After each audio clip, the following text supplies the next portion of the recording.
Subscribe to our channel and press the bell icon for more updates.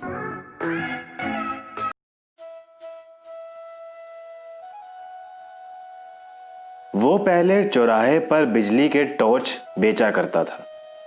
बीच में कुछ दिन वो नहीं दिखा, कल फिर दिखा, मगर इस बार उसने दाढ़ी बढ़ा ली थी और लंबा कुर्ता पहन रखा था। मैंने पूछा, कहाँ रहे और ये दाढ़ी क्यों बढ़ा रखी है? उसने जवाब दिया, बाहर गया था। दाढ़ी वाले सवाल पर उसने जवाब ये दिया कि दाढ़ी पर हाथ फेरने लगा। मैंने कहा, आज तुम टॉर्च नहीं बेच रहे हो? उसने कहा, वो काम बंद कर दिया है, अब तो आत्मा के भीतर टॉर्च जल उठा है। ये सूरज छाप टॉर्च अब व्यर्थ मालूम होते हैं। मैंने कहा, तुम शायद संन्यास ले रहे हो।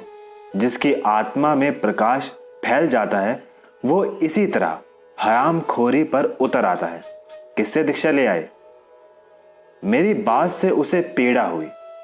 उसने कहा, ऐसे कठोर वचन मत बोलिए, आत्मा सबकी एक है। मेरी आत्मा को चोट पहुंचाकर आप अपनी ही आत्मा को घायल कर रहे हैं।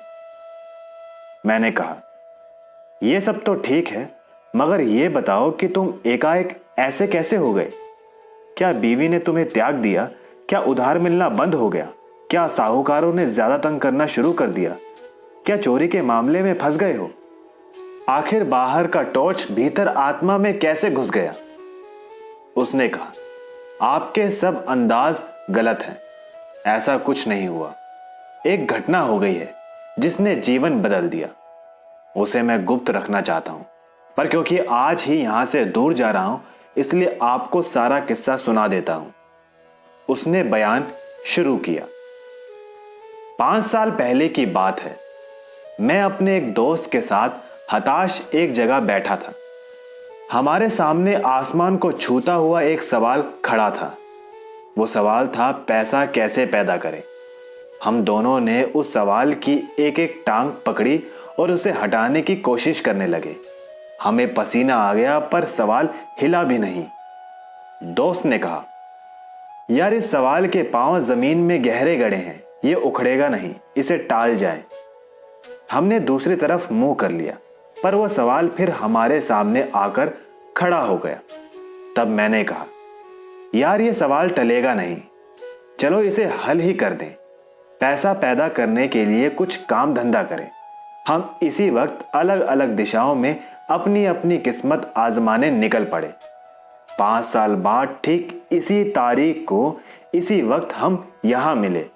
दोस्त ने कहा, यार, साथ ही क्यों ना चलें? मैंने कहा, नहीं।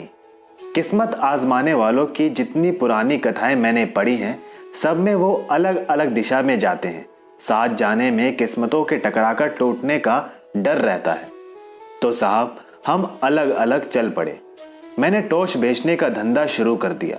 चौराहे पर या मैदान में लोगों को इकट्ठा कर लेता और बहुत नाटकीय ढंग से कहता, आजकल सब जगह अंधेरा छाया रहता है, रातें बेहद काली होती हैं, अपना ही हाथ नहीं सूझता, आदमी को रास्ता नहीं दिखता, वो भटक जाता है, उसके पांव कांटों से बींद जाते हैं, वो गिरता है और उसके घुटने लहू लुहान हो जाते हैं। उसके आसपास भयानक अंधेरा है, शेर और चीते चारों तरफ घूम रहे हैं, सांप जमीन पर रेंग रहे हैं।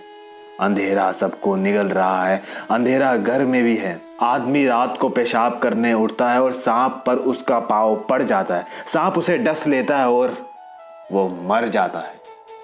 आपने तो देखा ही है साहब कि लोग मेरी बातें सुनकर डर जाते हैं। भरी दोपहर में वे अंधकार के डर से कांपने लगते हैं।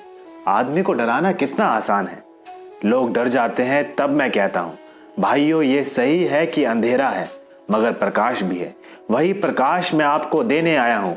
हमारी सूरज छाप टॉर्च में वो प्रकाश है जो अंधकार को दूर भगा देता है।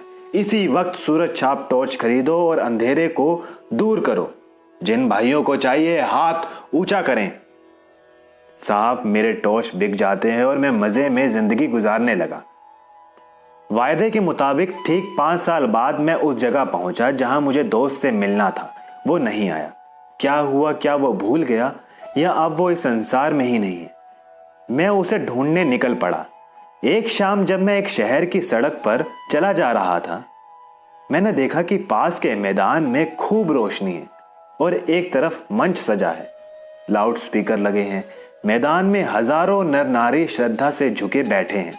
मंच पर सुंदर रेशमी वस्त्रों से सजे एक भव्य पुरुष बैठे हैं। वे खूब पुष्ट हैं, सवारी हुई लंबी दाढ़ी है और पीठ पर लहराते लंबे केश हैं। मैं भीड़ के एक कोने में जाकर बैठ गया। भव्य पुरुष फिल्मों के संत लग रहे थे। उन्होंने गुरु गंभीर वाणी में प्रवचन शुरू किया। वे इस तरह बोल रहे थे जैसे आकाश के किसी कोने से कोई रहस्य में संदेश उसके कानों में सुनाई पड़ रहा है, जिसे वे भाषण दे रहे हैं। वे ये कह रहे थे, मैं आज मनुष्य को एक घने अंधकार में देख रहा हूं। उसके भीतर कुछ बुझ गया है। ये युग ही अंधकारमय है। ये सर्वग्राही अंधकार संपूर्ण विश्व को अपने उदर में छिपाए है।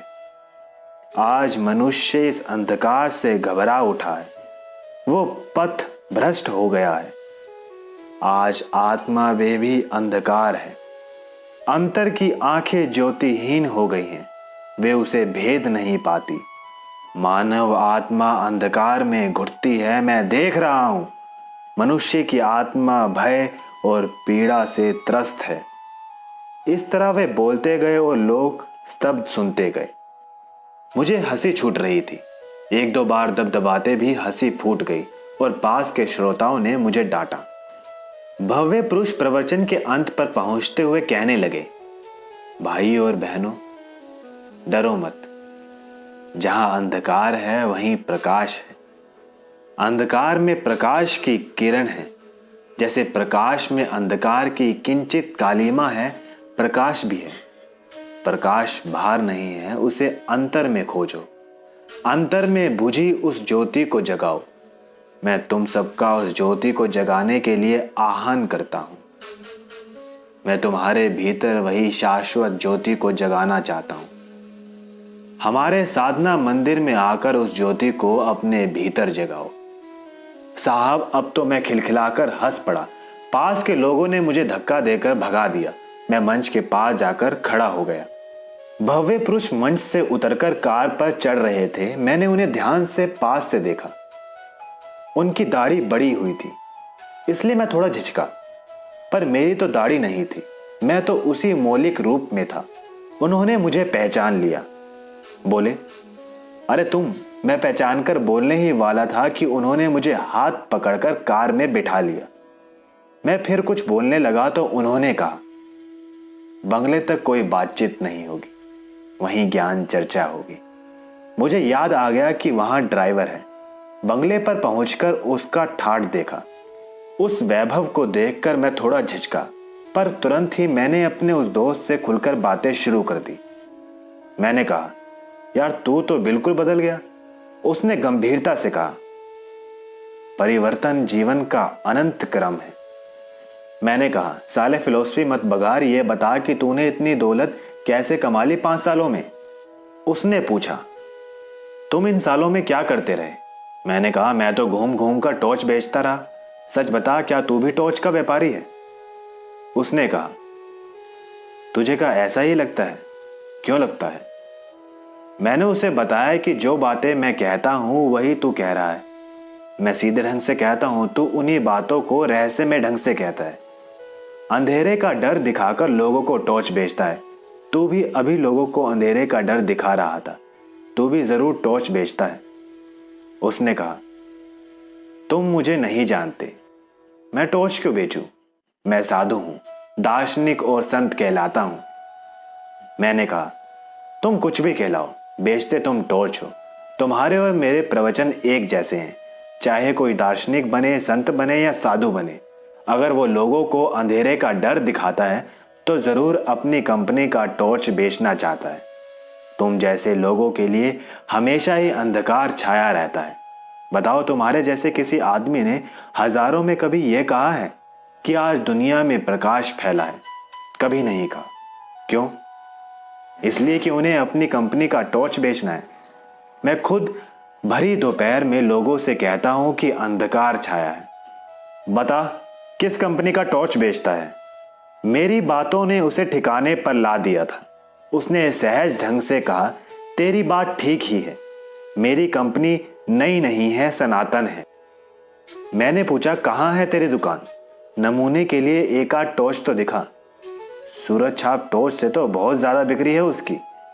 उसने कहा, उस टॉर्च की कोई दुकान बाजार में नहीं है, वो बहुत सूक्ष्म है, मगर कीमत उसकी बहुत मिल जाती है। तू एक दो दिन रह तो मैं तुझे सब समझा देता हूँ। तो साहब मैं एक दो दिन उसके पास रहा।